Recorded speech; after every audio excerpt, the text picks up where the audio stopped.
Esta palavra do Senhor veio a mim. O que vocês querem dizer quando citam esse provérbio sobre Israel?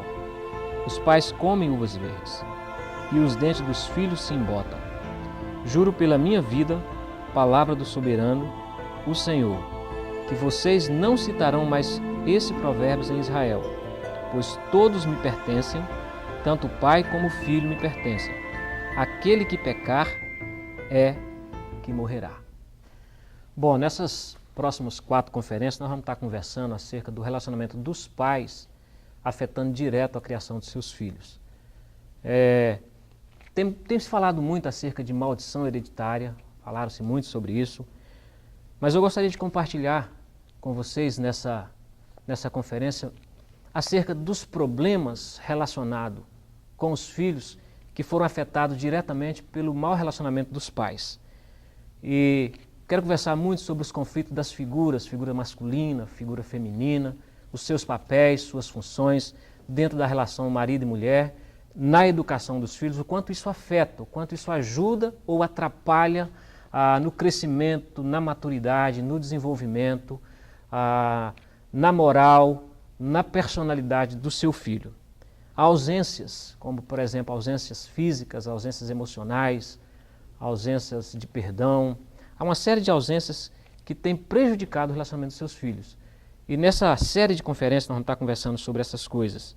E eu gostaria muito da sua atenção quanto a isso, porque é a vida do seu filho que vai estar em jogo. É o futuro dele, é o homem que ele vai ser, é o homem que você sonha que o seu filho vai ser, que está nas suas mãos e você pode construir nele um bom cidadão, um homem de direito, um homem de fé, um homem que serve a Deus, um homem que vai ser útil para a sociedade. Um homem que pode ser um dos melhores profissionais, quem sabe, mudanças políticas, pode ser um homem de caráter, vai mudar o tratamento da nossa nação, pode mudar o tratamento da escola, quem sabe vai ser um diretor, um médico, um piloto, um pastor. Esse homem, que hoje é um menino que está na sua casa, na sua mão, no seu colo, é a sua responsabilidade de fazer este homem. E eu gostaria de compartilhar isso nessas próximas 4 conferências. Como é que você pode trabalhar com a disciplina correta, sem ser agressivo, mas também sem deixar a desejar no seu trabalho de disciplinar o seu filho? Provérbios 29:17 diz o seguinte: discipline seu filho e esse lhe dará paz, trará grande prazer à sua alma. Paternidade é muito mais do que fecundar, do que gerar. É educar, é ensinar, é acompanhar, é construir caráter, é construir fé, é construir moral, é alertar, é andar junto, é acompanhar o crescimento, ajudando em cada uma das suas fases. Cada fase da criança, o pai tem que estar presente, precisa se fazer presente. Porque nós temos predadores aí, nós temos muitos problemas na sociedade, nós temos predadores sexuais, predadores de toda maneira que você possa imaginar, estão à solta e você não consegue identificar. A face, o rosto deles não identificam. Mas a sua presença com o seu filho vai fazer uma diferença imensa. Com essa série de conferências denominada Uvas Verdes, Dentes Embotados, tenho o desejo imenso, de coração, de te ajudar a entender o processo de educação do seu filho. O que acontece com ele? Cada fase tem um segredo, cada fase tem um acontecimento, cada fase tem uma aprendizagem, cada fase tem um trauma que entra na mente, aloja dentro da mente da pessoa, trava no inconsciente e vai perturbar essa criança lá na sua adolescência, terminando a sua fase adulta problemática. Então eu quero te ajudar você a compreender isso. A nossa intenção aqui nessa série de conferências nem é tanto falar de problemas, é de falar de soluções, de falar como essa educação vai levar essa criança a um rumo melhor. Como você vai poder, de fato, ver o homem nascendo de dentro desse menino. Michelangelo tem uma frase interessante que ele disse a um dos seus discípulos na aula de escultura. Pegou uma pedra quadrada, feia, e disse: há um anjo dentro dessa pedra. E os discípulos ficaram olhando ele assim com aquele ar de zombaria. Como pode ter dentro dessa pedra um anjo? E ele começou a esculpir, tirar as partes que não lhe interessavam. E no final, uma bela escultura de um anjo. Há um homem dentro do seu filho. Cabe a você esculpir esse cidadão. Você pode fazer isso. É a sua tarefa. Deus lhe capacitou para isso. Vamos entender a linha da existência. Para começar a educar, você tem que saber a linha por onde a educação passa, qual o motivo da existência, o porquê Deus criou. E Gênesis é muito interessante olhar Gênesis com esse olho, com essa interpretação, com essa figura da educação dos filhos. O que Deus disse e que de fato Deus estava intencionado em dizer naquelas palavras do livro de Gênesis, principalmente no que diz a criação. Em Gênesis capítulo 1, no versículo 27 até o versículo 31, é interessante o relato da criação. Há 3 relatos da criação em Gênesis. Primeiro, no capítulo 1 e no capítulo 2. Ele relata de 3 maneiras. E eu vou ler esse primeiro relato que está no capítulo 1, a partir do versículo 27 ao 31, que é o primeiro relato. É uma fala mais direta, mais rápida que Deus tem sobre sua intenção na criação. Gênesis capítulo 1, versículo 27 a 31 diz o seguinte: criou Deus o homem à sua imagem, a imagem de Deus o criou. Homem e mulher os criou. Deus os abençoou e lhe disse: sejam fecundos, multipliquem-se, encham e subjuguem a terra. Dominem sobre os peixes do mar, sobre as aves do céu e sobre todos os animais que se movem pela terra. Disse Deus: eis que lhe dou todas as plantas que nascem em toda a terra e produzem semente, e todas as árvores que dão fruto com semente. Elas servirão de alimento para você. E dou todos os vegetais como alimento a tudo o que tem fôlego de vida. E todos os grandes animais da terra, a todas as aves dos céus e a toda criatura que se movam rente ao chão. Assim foi. E Deus viu que tudo o que havia feito, tudo havia ficado muito bom. Passaram-se tarde e manhã, e esse foi o 6º dia. Vamos entender o que é a linha da criação. Propósito de Deus. Está muito claro aqui. É uma questão de só olhar com mais atenção. Quando Deus fez o homem, Ele fez com o objetivo de ser fecundo, multiplicar, encher a terra, dominar a terra, subjugar a terra, dominar tudo que tem sobre a terra. Então, em nós, homens, nós temos o poder sobre tudo que está na terra, porque Deus nos deu essa autoridade, nos deu esse poder e nos deu como alimento tudo isso. Claro que teve uma restrição, depois mais, na outra oportunidade, vamos falar sobre a restrição, mas agora eu quero apenas apresentar a linha da existência. A linha da existência humana é para multiplicar, para ser fecundo. É para que homens e mulheres cresçam no sentido de um dia se encontrarem, tornarem-se uma só carne, casarem, serem marido e mulher, reproduzirem, terem filhos, continuar a história. E nesse processo é para ser formado no homem a imagem e a semelhança de Deus. Preste atenção nisso aqui. Quando Deus fala a sua imagem Ele criou, Ele faz uma pequena separação nos seres. Ele cria o homem e cria a mulher. Em Deus a imagem de homem e mulher está alojada nele em tudo. Você vai perceber isso quando Deus se apresenta como o Senhor da guerra. E você vai ver essa figura masculina, aquela figura que traz a lei, que traz a sustentação. E também você vai ver em Deus a figura do Shekinah, o provedor, aquele que ajuda, aquele que auxilia, aquele que provém o mantimento, que te ajuda, que te alimenta. Então você percebe que essas duas figuras estão em Deus e Ele disseca ela, põe duas na formação do homem e da mulher. Então tem a figura do homem, que é a imagem de Deus, uma parte da imagem de Deus, e a figura da mulher, que é a outra parte da imagem de Deus. E as duas partes juntas se forma a imagem e a semelhança de Deus. É interessante pensar nisso. A criação, propósito de Deus em criar o homem e a mulher é muito simples. Deus tem a intenção da perpetuação do ser humano na face da terra. Foi claro, ele disse isso: sede fecundo, multiplicai, enchei a terra. Então esse é o propósito da criação. Esse é o propósito da vida. Nós nascemos, o ciclo da vida é isso, nós nascemos para educar filhos, para procriar e fazer com que a terra seja cheia, que a terra seja dominada, que a terra seja subjugada, que a terra seja cuidada por nós. Esse é o papel que nós não podemos deixar de pensar. Olha aqui no versículo 27, quando Deus diz assim: seja fértil. Tem um hormônio conhecido como o hormônio do amor, chama ocitocina. Esse hormônio é liberado em 3 situações na mulher e apenas uma no homem. Na mulher é liberado no momento em que a criança nasce, no momento que ela expulsa a criança do seu ventre. Esse hormônio provoca uma contração do ventre. No outro instante que na mulher esse hormônio é liberado é quando ela amamenta seu filho. Quando o leite sai, ele também é liberado esse hormônio. E no orgasmo, tanto no homem quanto na mulher. Então, nesses instantes, esse hormônio que é conhecido como hormônio do amor. O que esse hormônio provoca? Esse hormônio provoca laços afetivos.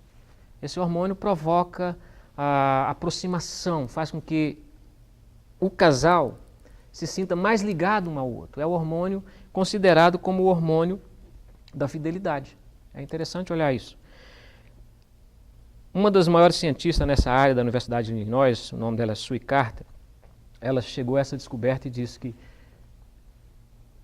a presença desse hormônio nos casais fazem com que eles tenham uma vida mais estável. E muitos dos antropólogos, eles têm a seguinte opinião: eles acreditam que por causa desse hormônio é que a existência humana continua até hoje. Porque se não fosse a presença dele, os pais nunca poderiam estar unidos, em paz, para poder criar os seus filhos, educar os seus filhos. É interessante olhar isso. E não é nada religioso isso aqui, não tem nada a ver com a igreja, nem a Bíblia está citando isso. É uma questão científica, é uma descoberta científica.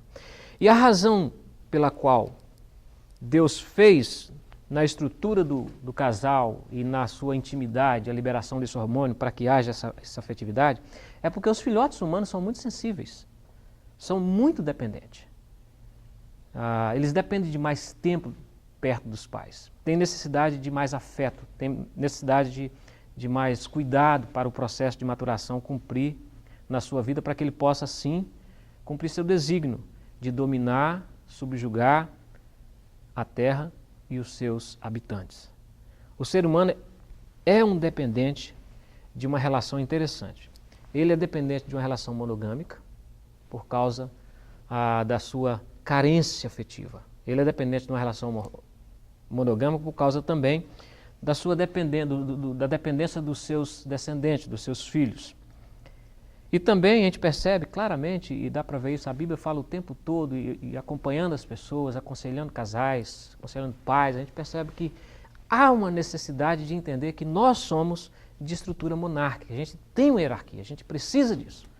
A gente anda bem com isso. E a gente vai estar conversando sobre esse assunto quando nós estivermos tratando, nessa sequência, na relação dos pais em cada faixa etária, de 0 a 5, de 6 a 11 ou 6 a 12 e de 12 até a fase adulta.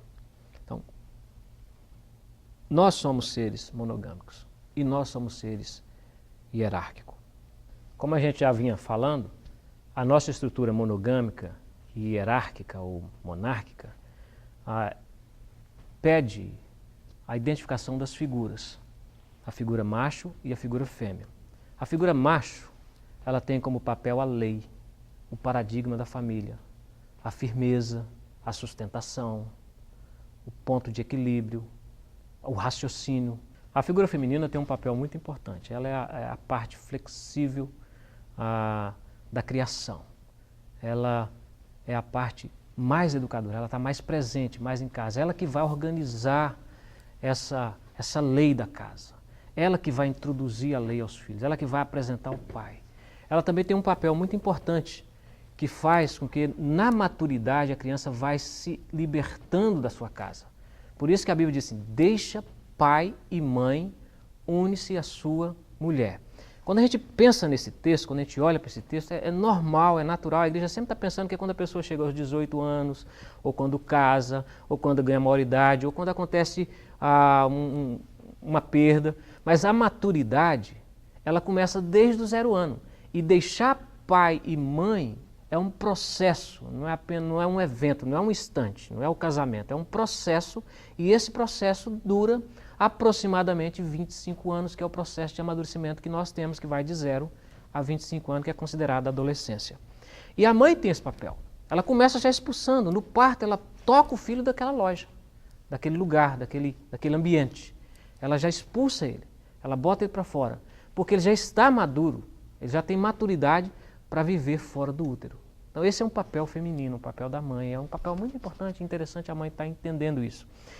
Temos tido problemas hoje, tenho conversado com algumas pessoas com esse tipo de problemas, que chamamos de adolescência tardia. São filhos com 30 anos, com quase 40 anos de idade, que não conseguiram se libertar ainda da sua casa, que não conseguem se manter, que não conseguiu se lançar no mercado de trabalho, que não conseguiu estruturar uma família, por causa a mãe não fez o processo de deixar pai e mãe e unir-se à sua nova mulher. O papel da figura materna no relacionamento, na criação dos filhos, é muito importante. Ela tem como tarefa a educação. Ela que é a responsável de fazer com que a lei da casa tenha valor. Fazer com que a lei da casa seja apresentada à casa, seja introduzida aos filhos. O pai é a figura da lei, então a mãe introduz esse filho ao pai. Quando a mulher está grávida, por volta do 3º mês de gravidez, já começa a ter ali seus primeiros sentimentos passado para o filho. E nesse instante, a mãe começa a passar para o filho a figura masculina, a figura do pai. E o relacionamento do casal vai interferir diretamente nesse instante.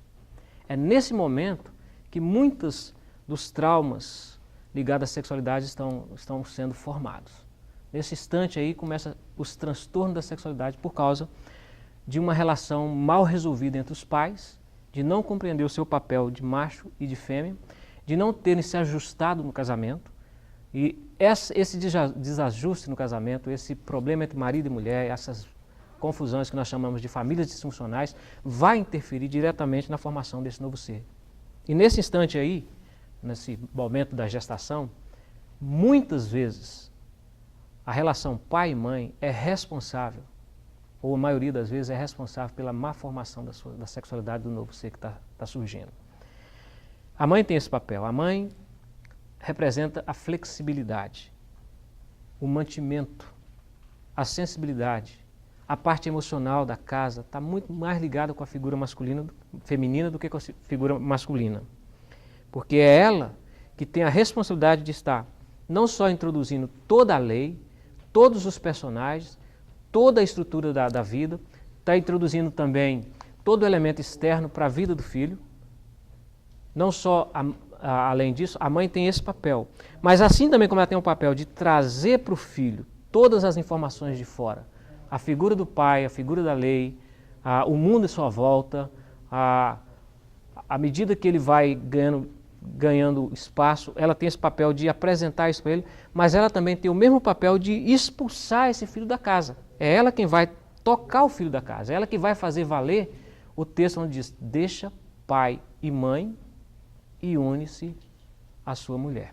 Nesse processo aí de compreender a maturidade. Então é importante que os pais entendam cada processo de maturidade do seu filho, cada instante de maturidade. Deixa eu dar um exemplo aqui no processo de maturação e nesse procedimento de tocar o filho da casa. Quando a criança nasce, ela está apta para respirar porque seus pulmões já estão funcionando bem. Ela está apta para poder sugar o leite porque a sua formação da boca muscular já estão pronta e tem capacidade para isso. Então, quando essa criança está pronta para essa sobrevivência, ela vai sair do útero, a mãe vai expulsar ela do útero. É o primeiro passo de maturidade que acontece na vida da criança. Mas é interessante aqui também, embora ela já tenha essa maturidade, os seus anticorpos não estão prontos, mas a mãe continua levando anticorpos para ele, porque ela não pode expulsar ele antes de que essa criança esteja pronta para os ataques que vai vir sobre a vida dele. Então, quando a criança começa a gatinhar, a caminhar, e normalmente ela vai ter um tombo aqui, uma queda ali, vai ter os tropeços que a vida vai lhe oferecer, é importante que os pais tenham o cuidado de estar observando esse filho, mas deixando o tropeço. Deixa cair. Um arranhãozinho não vai fazer mal, vai fazer um bem, porque ele vai começar a perceber que a vida é feita de abrolhos e de espinhos, e que ele vai ter que vencer aquelas barreiras ali. Quando ele aprende a vencer aquelas barreiras, ele vai amadurecendo, porque durante o ciclo da sua vida, até a sua fase adulta, terão muitas e muitas outras barreiras para serem vencidas. E é esse procedimento de saber lidar com os problemas e solucionar que nós chamamos de maturidade.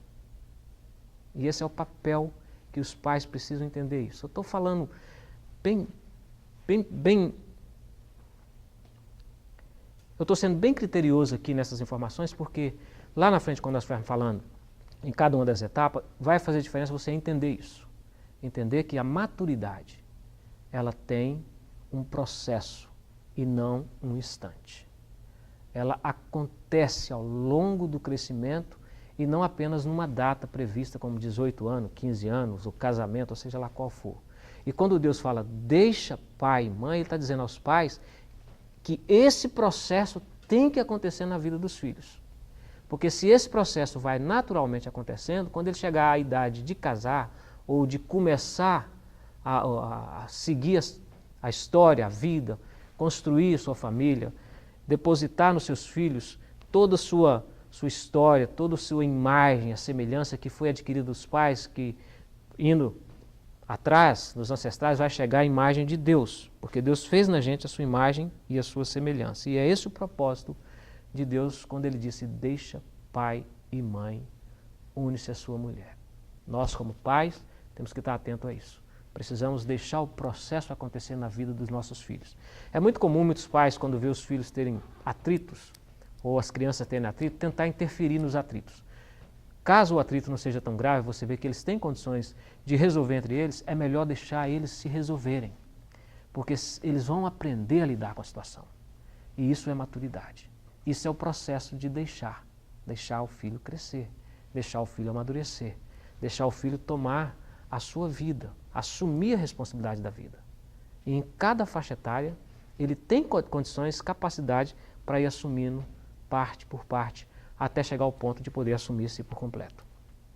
Outra compreensão importante de perceber é quando o texto fala sobre uma só carne.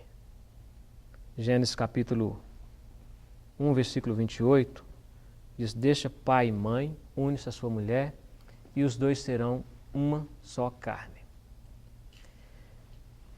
Uma só carne está na descendência, está nos filhos. Todos os códigos do DNA, a educação, todo o processo histórico familiar vai estar toda ligada naquele filho. É por isso que a gente precisa entender o processo de maturidade. E é aí que Paulo diz em 1 Coríntios, capítulo 6, versículo 16, sobre não unir-se em uma só carne com a prostituta. Ou seja, com um relacionamento fora de um casamento. Porque vai ser um filho que vai ser criado fora desse contexto, fora dessa relação pai e mãe, que vai estar dando sustentação na maturidade dele. Ele vai ser criado só com uma das partes, só com a mãe ou só com o pai. E essa criação, só com o pai ou só com a mãe, é uma criação incompleta, porque ele precisa das duas figuras para compreender a imagem e a semelhança de Deus nele. Não tem como educar filhos sem as duas figuras, sem essa compreensão da lei, sem essa compreensão do paradigma, do ponto de referência. Não tem como educar filhos se não tem esse processo na vida dele. E esse processo só se dá quando as duas imagens trabalham juntas. O pai representando a lei, o pai dando as regras da casa, determinando o processo que essa família vai se desenvolver, e a mãe fazendo com que essa lei, essa figura tenha valor na casa. É nesse processo que você vai ver a construção de personalidade, a construção da moral, a construção do caráter, a construção da sexualidade e, por fim, a construção do ser, do homem. Olha aqui uma coisa interessante. Quando Deus fala, façamos o homem à nossa imagem e à nossa semelhança. Todas as ações de Deus em Gênesis, ela é também uma ação pedagógica. Ela, além dele estar fazendo, ele está nos instruindo, nos ensinando a continuar esse processo da criação do novo ser. Então é nosso papel também fazer o novo homem, que vem, o descendente. Façamos o homem à nossa imagem e à nossa semelhança. E eles virão homens e mulheres. E para construir isso, existem alguns fatores. Segundo Piaget, existem os fatores chamados fatores variantes e os fatores invariantes. Os fatores invariantes estão mais ligados à biologia, estão mais ligados à própria estrutura biológica desse indivíduo que vai predispor o surgimento da sua estrutura mental. E os fatores invariantes estão muito mais ligados com o ambiente em que ele vive. Como esse ambiente vai construir a personalidade dele. Como esse ambiente vai construir a moralidade dele. Como esse ambiente vai construir o caráter dele. E como esse ambiente vai construir a sexualidade desse indivíduo.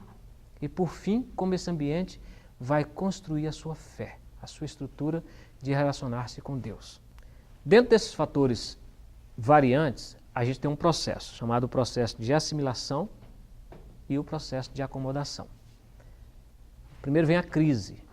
A crise é o momento em que você indaga, que você questiona, que você duvida, que você tem problema, porque vai haver uma mudança. Depois vem um momento de assimilar a mudança. Depois você vai se acomodar nela, vai se ajustar nela. Então esse processo a gente vai estar ensinando na próxima conferência, no próximo estudo, sobre cada uma das fases. Com a modernidade, a gente veio vendo muito desajuste na família. Não estou dizendo que a modernidade seja uma coisa ruim, pelo contrário, são boas. Isso aconteceu logo pós a Revolução Industrial, onde a mulher teve que entrar no mercado de trabalho. Então essas figuras ficaram meio complicadas, a figura masculina e a figura feminina. Então, com isso, nós temos uma sociedade chamada sociedade pós-moderna que perdeu o ponto de referência. É uma sociedade que não tem paradigmas. A vida tornou-se relativa, tudo é relativo.